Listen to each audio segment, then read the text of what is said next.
friend Nicholas's Cats and Dogs Shelter. Your hearts, your comments, your engagement, they've all been very important, and I wanted to thank everyone also, especially for the donations, and so generous that you've been, and all amounts are very much appreciated and always put to good use. Previously, another friend of Nicholas, her name was Cecilia, she set up a GoFundMe account, which really got the donations started going off the ground to build the momentum that we're desperately needing to restore and to maintain. She unfortunately is unable to keep going with this, managing this account, and so I was asked to take this role of starting a GoFundMe account, and so it had to be switched from scratch all over again. So I felt the need to explain this to those of you who have donated in the past, because you may. I want to reassure you that when you say that it's switched, that it's still there's still a legitimate need, and that Nicholas's home for cats and dogs is still true to its promise.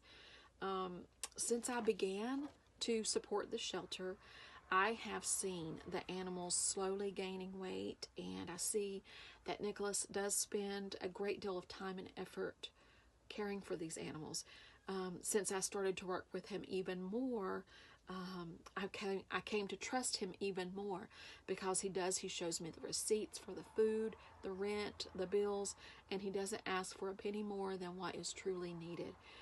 He's a very hardworking and sincere young man who definitely cares deeply for the sweet, poor animals that he has rescued from the streets. So when you go to the GoFundMe page, you'll see the goal amount that was recommended when I created the account. It was based on other animal shelters, and this is a starting point. As you know, the expenses for a shelter are ongoing.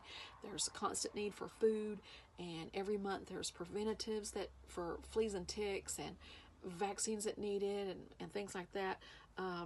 There's supplies of all sorts. Many things are needed, especially initially. And also keep in mind that today Nicholas does house his animals in a rented shelter. So eventually we hope to raise enough money for him to buy a piece of land and to establish a permanent shelter for the animals in his town. So there's many smaller goals to achieve along the way to building that dream. But with your help, even with the smallest donations, we